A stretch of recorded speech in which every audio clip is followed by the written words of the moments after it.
জামাত ইসলামীর বিরুদ্ধে চরমোনাইয়ের অবিশ্বাস্য কাণ্ড। দর্শক, পর্দার অন্তরালে বিএনপি চরমোনাই সম্পর্ক দেখলে আপনি অবাক হবেন, আশ্চর্য হবেন যে এটা চরমোনাই, এটা একটা ইসলামী দল, এরা হুজুর, এরা রাজনীতি করে, এদের মুখ, এটা কি মানুষের মুখ? এই চরমোনাই কিছুদিন আগে তারেক রহমানকে কি বলল যে চান্দা তোলে পল্টনে, বাঘ যায় লন্ডনে, এবং 10% খাম্বা, কত জঘন্য ভাষায় তারেক রহমানের সমালোচনা করেছে। এটা করতেই পারে, এটা অধিকার, এবং সমালোচনা হওয়ার যৌক্তিক। আর এখন সেই তারেক রহমানের উপর আস্থা, সেই তারেক রহমান এখন চরমোনাইয়ের পীর। আপনারা কি জানেন দর্শক যে চরমোনাইয়ের পীরকে? চরমোনাইয়ের পীর কিন্তু মুফতি সৈয়দ রেজাউল করিম না, চরমোনাইয়ের পীর মাননীয় প্রধানমন্ত্রী তারেক রহমান।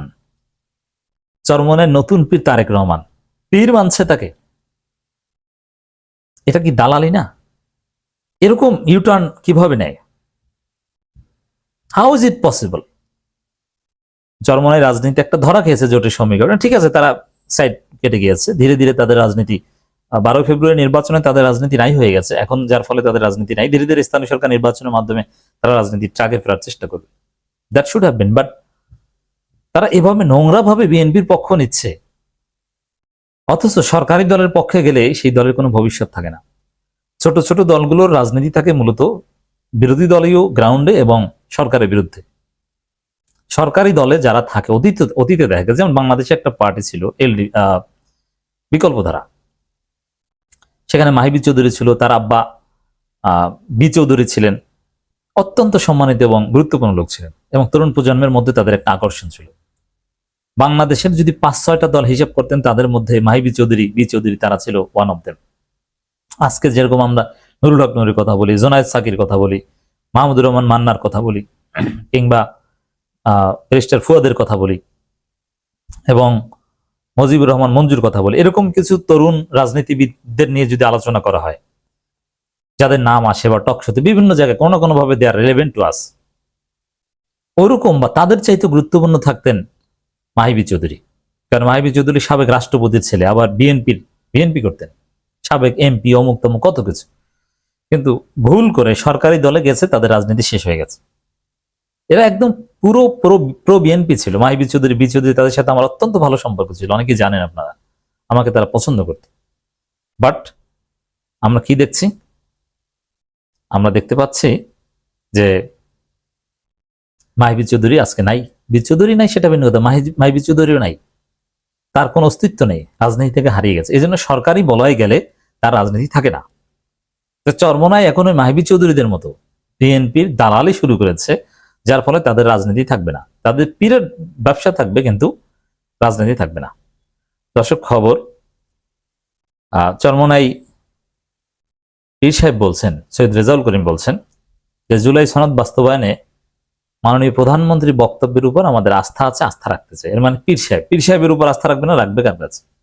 অথচ বলার কথা যে জুলাই সনদ অক্ষরে অক্ষরে বাস্তবায়নের 1 মিনিট আগেও আমরা কোনো কথা শুনতে চাই না, বাস্তবায়ন করবেন তারপরে ধন্যবাদ দিবে না, এমন ভাবে বলছে যে না, আমাদের আস্থা আছে, প্রধানমন্ত্রী বলেছে। এর মানে তারেক রহমান নতুন পীর, এরকম ভাব, এবং এমন ভাবে তারেক রহমানকে সম্মান দিয়ে কথা বলে। এটা শুনলে আপনি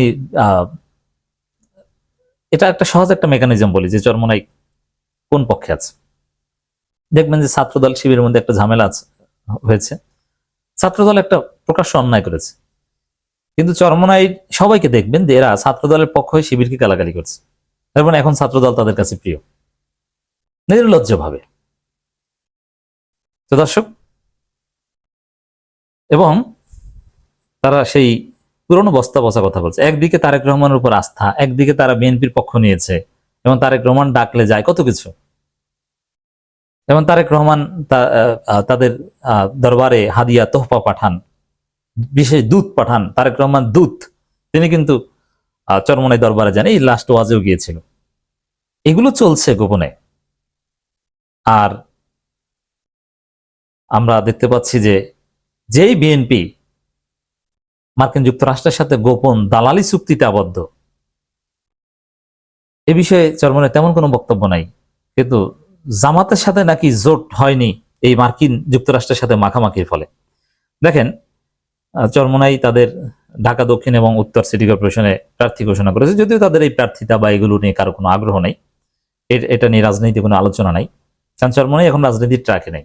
একটা সময় ছিল যে চরমোনাইয়ের প্রার্থীকে ইট ওয়াজ ভেরি ইম্পর্টেন্ট, কারণ চরমোনাইয়ের প্রার্থী কমপক্ষে 30-40 হাজার ভোট পাবে। এখন যে অবস্থা, তারা 10,000 ভোটও পাবে না। এনসিপির চাইতে তারা ছোট দল।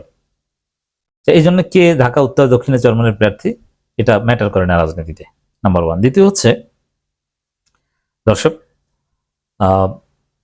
ওই প্রার্থীতে ঘোষণার প্রোগ্রামে পীর সাহেব চরমোনাই নানান বিষয়ে কথা বলেছেন, সাংবাদিকদের প্রশ্নোত্তর দিয়েছেন। সেখানে এখনো যে জামাতের সাথে কেন জোট ভেঙে গেছে এই বিষয়ে ব্যাখ্যা দিচ্ছেন, যে জামাত মার্কিন পন্থী ছিল, মার্কিন দূতাবাসে যে এই বলেছে সেই বলেছে, আমেরিকার সাথে মাখামাখি ছিল, এগুলো বোঝানোর চেষ্টা করছে।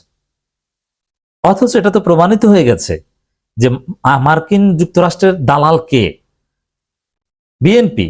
বিএনপি ক্ষমতা এনেছে কে? মার্কিন যুক্তরাষ্ট্র। জামাতের সাথে মার্কিন যুক্তরাষ্ট্রের কোনো মাখামাখি ছিল না, যার ফলে আমরা দেখেছি মার্কিন যুক্তরাষ্ট্রের দালাল এবং বিএনপির গুপ্ত ডক্টর খলিলরা যুক্তরাষ্ট্রের সাথে যে গোপন বাণিজ্য চুক্তি করেছেন, ওই বাণিজ্য চুক্তি অক্ষরে অক্ষরে বিএনপি মানার জন্য প্রস্তুত, এবং চুক্তি কার্যকর হওয়ার আগেই তারা বোয়িং কেনার প্রক্রিয়া শুরু করে দিয়েছে। এবং মন্ত্রীদের যে বক্তব্য আপনি শুনেছেন মার্কিন যুক্তরাষ্ট্রের সাথে কথিত বাণিজ্য চুক্তি বিষয়ে, এবং বিএনপির মন্ত্রী তো ডক্টর খলিল রহমান, এটা থেকে বোঝা যায় যে আসলে মার্কিন যুক্তরাষ্ট্রের দালালকে। এটা দিবালোকের ন্যায় স্পষ্ট হয়ে গেল। তো সেই জায়গায় জামাতের সাথে মার্কিন যুক্তরাষ্ট্রের ট্যাগ করে জোট ভাঙার জন্য দায়ী করা, এটা যে কতটা স্টুপিডিটি। আরে ভাই, জামাতের সাথে আপনি চীনের সাথে দায়ী করতে পারেন যে জামাত চীনের সাথে মাখামাখি করছে। চীনের রাষ্ট্রদূত সরকারের সাথে কাজ করে না, কাজ করে জামাতের সাথে।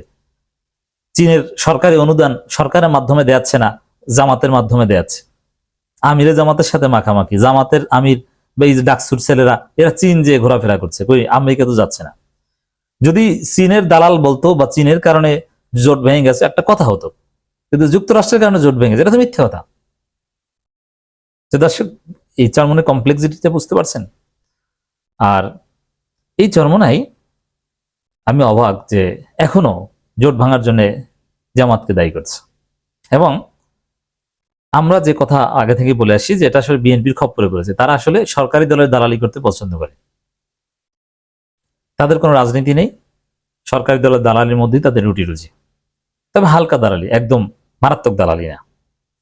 তো সেই জায়গায় দর্শক, বিএনপির সাথে দালালি এটা চরমোনাইয়ের প্রতিষ্ঠিত উসুল। বিএনপির দালালি করছে। তবে হ্যাঁ, যদি সম্ভাবনা থাকতো যে আওয়ামী লীগ অচিরেই ক্ষমতা আসবে, তাহলে বিএনপির দালালির মাত্রাটা একটু কম থাকতো। যেহেতু আওয়ামী লীগ আসবে না, এই কারণে বিএনপিকে চরমোনাই তাদের মঞ্জিলে মাকসুদ হিসেবে বেছে নিয়েছে, যে তারা যতদিন থাকবে, নিজেদের তো রাজনীতি নেই, তারা বিএনপির দালালি করবে। তাদের গতি প্রকৃতি দেখে সেটাই মনে হচ্ছে।